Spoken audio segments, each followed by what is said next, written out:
Connaître les tendances de 2025 version site web, c'est bien. Appliquer les tendances 2025 sur son site web, c'est mieux. Hello, moi, c'est Émilie, développeuse web chez Whitestag, agence web. Après 5 années de e-commerce et 5 années dans le commerce, je suis devenue développeuse web avec pour mission de faciliter l'accès au web tout en créant un outil puissant au service de ton business. Si tu cherches des conseils et des astuces orientées web et entrepreneuriat, tu es au bon endroit. Prêt pour l'épisode du jour ? C'est parti !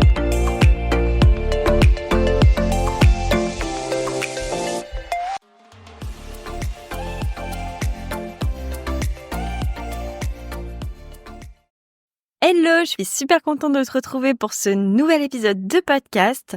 C'est le premier épisode de l'année et le premier épisode depuis bien longtemps d'ailleurs.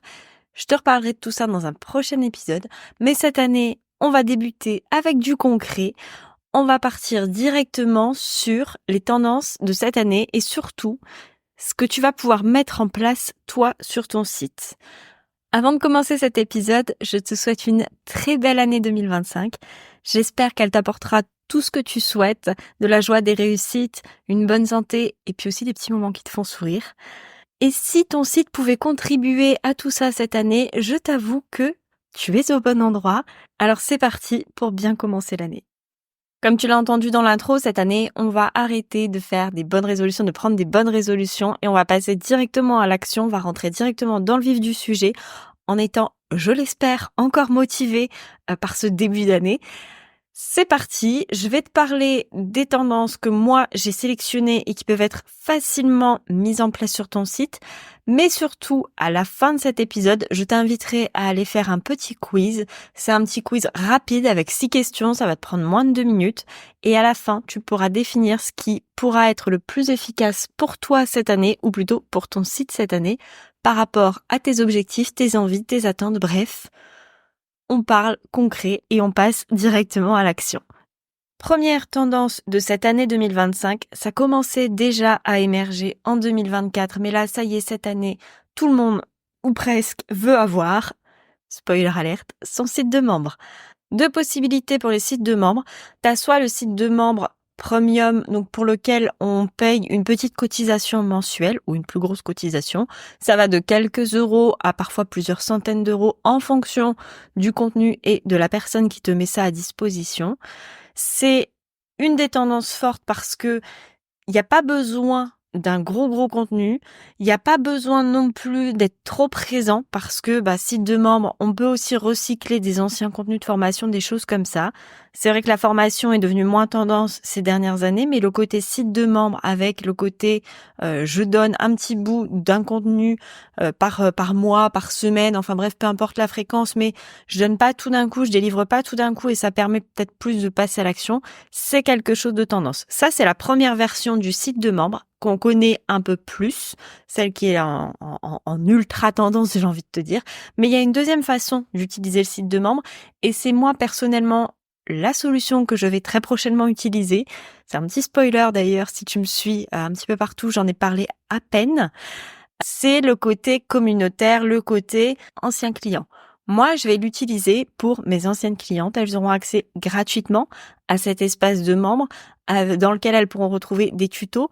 Parce que quand je conçois un site, à chaque fois, j'accompagne ma cliente sur comment elle peut utiliser son site et comment elle peut faire telle ou telle chose. Mais on est tous humains, on n'est pas des robots. Et puis, mes clientes, en règle générale, c'est pas leur métier. D'ailleurs, c'est même pas en règle générale, ça n'est pas leur métier de créer des sites internet. Donc, elles ne peuvent pas retenir absolument tout et en plus s'occuper de tout sans avoir un petit support. Donc, ça me servira de support, d'over-delivery si tu préfères, pour que ma cliente puisse se sentir accompagnée. Moi, ça va pas me demander grand-chose de plus puisque la vidéo, une fois que je l'aurai tournée, les tutos, une fois que je les aurai tournés, c'est tout. Il faudra peut-être que j'en fasse des nouveaux, mais au lieu de m'adresser individuellement à chaque cliente ou de répondre individuellement à chaque cliente, ce qui en plus peut parfois être pénible parce qu'elles doivent attendre la réponse, même si j'essaye de répondre au plus tôt, et bien là, elles auront accès directement à une sorte de base de données géante de mini-tutos et d'autres ressources liées à leur site web. Ça, moi, c'est ma version préférée. C'est une version que tu peux aussi envisager si t'as pas forcément envie de créer une communauté. Si tu vas avoir un support ou un suivi pour tes anciens clients, c'est aussi une possibilité pour le site de membre. Et puis, tu as l'entre-deux, tu as ce site qui peut être gratuit pour tes anciens clients et payant pour les autres, les extérieurs, on va dire. Deuxième grosse tendance qui émerge, c'est le contenu gratuit. Alors, je m'arrête. Le contenu gratuit existe depuis longtemps.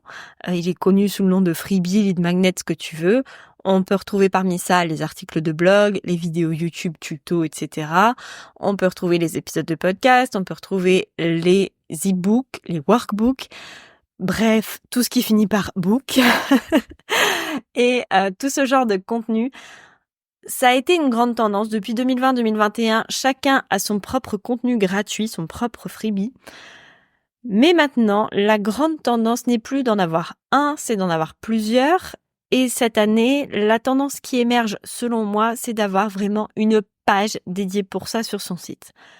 Quand tu as un freebie que tu retrouves par-ci par-là, que tu distribues à gauche, à droite, quand tu le donnes par exemple en fonction d'un article de blog ou à la fin d'un épisode de podcast, mais qu'il est dédié qu'à ça et que tu ne le réutilises plus, moi je trouve ça dommage parce que c'est un contenu que tu as créé, tu as passé du temps pour ça et il a forcément de la valeur. C'est-à-dire que tu l'as fait dans un objectif simple et il peut être réutilisé.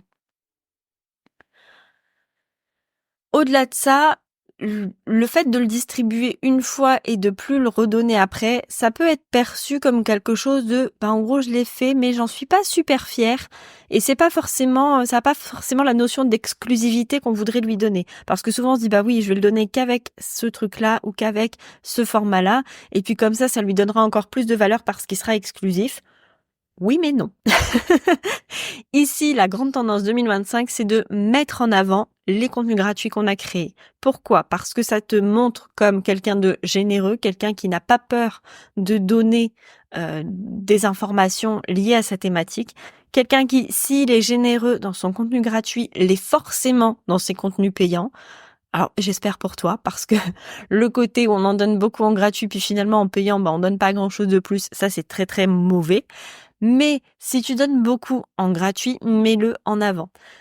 Avoir une page sur ton site où tu montres l'intégralité ou la quasi-intégralité des contenus gratuits que tu fournis, les mettre en avant comme si c'était une boutique, mais en mode c'est une boutique gratuite, prends, sers-toi et voilà tout ce que tu peux avoir gratuitement chez moi. Ça te donne une notion de ok, cette personne-là, elle en fournit beaucoup en gratuit, imagine ce qu'elle donne en payant. Ça donne aussi un côté haut de gamme à tes freebies, à tes contenus gratuits, parce que on se dit, attends, il y a une quantité astronomique, tout est mis en avant, la personne a passé du temps à faire tout ça, et il y a carrément une espèce de walk of fame pour ces contenus gratuits, quoi. Donc, c'est vraiment les mettre en avant. Un visiteur qui va atterrir sur ton site et qui va tomber sur cette page de contenu gratuit, ça va être quelque chose de très puissant pour la vente de tes offres ou de tes services, même de tes produits, parce que on va se dire, ok, la personne, elle regarde pas à ce qu'elle donne, alors imagine ce qu'elle fournit derrière en travail. La troisième tendance, selon moi, ça va être la plus versatile, on va dire, parce qu'il y a plusieurs solutions que tu peux mettre en place, mais ça va être la facilité d'entrer en contact. Jusque-là, on avait un formulaire de contact sur le site et c'était très bien, ça fonctionnait très bien. Le must du must, c'était d'avoir un formulaire de contact et d'avoir en dessous une adresse mail de contact au cas où. L'ultra must, c'était le formulaire de contact, l'adresse mail et les réseaux sociaux. Maintenant, on passe un niveau supérieur et là, on est sur les boutons qui vont se retrouver un petit peu partout. Alors, il y a deux solutions. C'est soit on a un bouton flottant avec un lien vers une adresse mail directe, vers un chat, vers carrément WhatsApp ou vers un Messenger. Bref, quelque chose qui sort du site mais qui en même temps est possédé, on va dire, par tout le monde. Quasiment tout le monde a maintenant WhatsApp ou Messenger, voire des fois les deux, c'est même mieux. Et donc, ça donne un côté facile. On a ce côté où c'est facile d'entrer en contact. Je vais pas remplir un énième formulaire, je vais juste envoyer un message sur WhatsApp ou je vais juste envoyer un message sur Messenger, comme je le fais avec mes copains, ma famille, bref, t'as compris l'idée. Le but, c'est ça, c'est d'être facile. Mais il y a encore un level au-dessus, et là c'est en rapport avec tout ce qu'on voit désormais, notamment l'intelligence artificielle, c'est d'avoir carrément un chatbot qui va te permettre d'avoir une réponse ultra personnalisé, mais qui va aussi pouvoir renvoyer facilement des informations de contact. Pour moi, on va peut-être pas entrer en contact direct. C'est pour ça que c'est assez versatile comme réponse, parce que on va pas entrer directement en contact comme on le ferait avec une adresse mail, un WhatsApp, un Messenger. Là, on va guider l'utilisateur avec une réponse instantanée, sans pour autant que toi, tu sois derrière la réponse. Parce que ton visiteur t'envoie un mail, un message sur Messenger, un message sur WhatsApp ou un pigeon voyageur, clairement, je te déconseille d'ailleurs la dernière solution, mais clairement, il va pas y avoir tout de suite la réponse instantanée. Au pire du pire, il y aura un message automatique qui va dire « On a bien reçu votre message, on vous répond dans les meilleurs délais », voire avec carrément le délai fixé. Mais il n'y a pas la réponse attendue derrière. Quand on t'envoie un message, on attend une réponse, faut être honnête. Là, le côté intelligence artificielle intégrée, ça va permettre de donner au moins une piste, voire au pire du pire, dire bah voilà, j'ai pas la réponse et je vous redirige vers tel ou tel document, tel mail ou enfin voilà. On aura une réponse claire. Je te prends mon exemple concret parce que là c'est assez brouillon dit comme ça. Mais si moi, par exemple, on m'envoie un message en me disant, voilà, je voudrais un site vitrine, mais je sais pas lequel choisir, ou je sais pas si mon site rentre dans la catégorie des sites vitrines ou des sites e-commerce. Ça, c'est quelque chose qui arrive souvent en mode, oui, mais moi, je voudrais qu'on puisse prendre rendez-vous sur mon site. Du coup, est-ce que c'est un site e-commerce ou est-ce qu'on reste sur le site vitrine? Spoiler alerte, on reste sur le site vitrine. Mais la personne, elle attend une réponse. Si elle m'envoie un mail via mon formulaire de contact, bien évidemment que je vais lui répondre. Maintenant, si elle m'envoie un mail un samedi soir, toi et moi, on est d'accord que je vais pas lui répondre dans la foulée. Je vais attendre le lundi matin pour lui répondre parce que le week-end, je ne travaille pas. Et donc, la personne, elle va devoir attendre. Elle aura un laps de temps. D'ici le lundi, il peut y avoir plein de choses qui se sont passées. Elle peut avoir trouvé soit sa réponse ailleurs, soit avoir trouvé un autre prestataire, soit avoir complètement abandonné l'idée. De la même façon, si elle m'envoie un message sur WhatsApp ou sur Messenger, sur Instagram ou sur ce que tu veux, je vais encore une fois attendre le lundi. Et même si je prépare ma réponse, je vais la programmer pour l'envoyer le lundi, pour éviter qu'on ait un échange un week-end, parce que tout le monde ménage ses temps de repos. En revanche, si, imaginons, cette même personne se trouve sur mon site et pose la question à un chatbot, est-ce que mon site rentre dans un site vitrine ou dans un site e-commerce, et que moi j'ai entraîné mon intelligence artificielle à répondre à cette question parce que ça fait partie des questions les plus fréquemment posées chez moi. Bonjour, le site en question sera plutôt un site vitrine. Question finie, réponse donnée. Et en termes d'expérience client, on va encore upgrader cette expérience client. De toute façon, on part du principe que l'expérience client, elle est au cœur de tous les sites web depuis déjà des années. Petit à petit, elle s'immisce, mais on monte à chaque fois crescendo. Si aujourd'hui, t'as pas prévu ton expérience client sur ton site internet, j'ai envie de te dire, oublie l'idée d'avoir un site internet parce que tu vas perdre du temps et de l'énergie et même de l'argent dans quelque chose qui sera pas forcément utile à ton business. Aujourd'hui, l'expérience client, il faut qu'elle soit optimum. Et enfin, dernière petite clé pour toi, ça va être l'ultra personnalisation. On va rejoindre encore une fois cette histoire de chatbot juste avant, parce que ça fait partie de l'ultra personnalisation. Aujourd'hui, tu peux avoir un chatbot d'intelligence artificielle qui va être basique, avec le même que tout le monde et pas de personnalisation. Ça va fonctionner quand même, il n'y a pas de problème, ça fonctionnera. Mais si tu veux marquer les esprits, aujourd'hui, il faut l'ultra personnaliser. On va aller plus loin que ce qui est attendu. Avoir un chatbot, c'est très bien. C'est déjà même au-delà de ce qui est attendu chez certains sites aujourd'hui.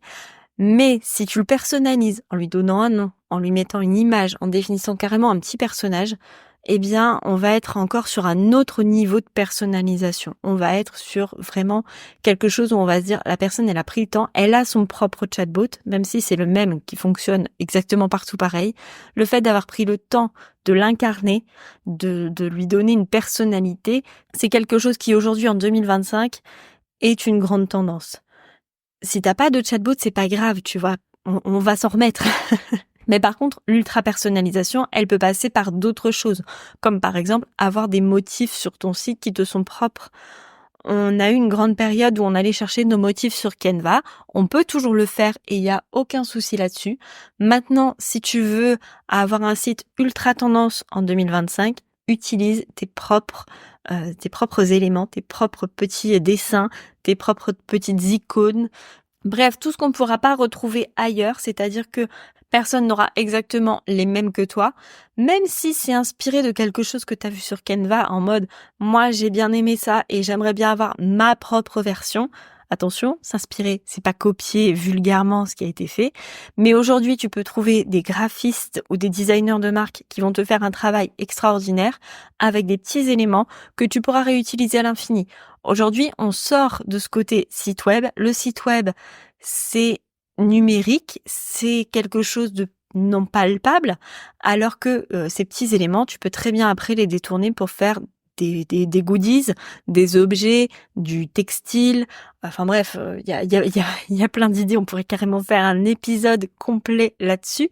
Mais c'est quelque chose qui aujourd'hui va te permettre de transpercer ton écran. Alors dit comme ça, c'est pas très beau, mais de créer une vraie relation, un vrai lien avec ton audience.